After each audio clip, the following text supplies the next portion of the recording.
Hello, and welcome to Crash Course Safety Edition, the game show where 3 contestants go head-to-head to see who's best equipped for the road. And now introducing contestant number 1. What?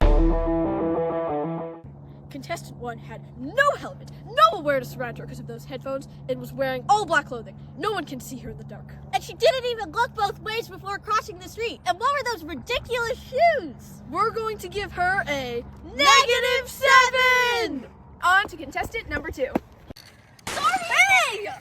Contestant number 2 was riding in the middle of the sidewalk and almost hit a pedestrian. And what's the point of that helmet if you don't buckle it? And what's the point of shoes if you don't tie them? End result, we're giving her a 2!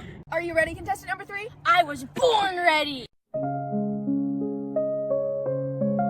Contestant number 3 was wearing bright colors. She had elbow pads and knee pads and looked left, right, and then left again before crossing the street. And her helmet was put on perfectly. She followed the V under the ear, 2 fingers spaced into the forehead, and 1 finger spaced under the chin rule. And was wearing some fabulous closed-toed shoes. We award her a 10! Clear winner was contestant number 3. Did I win?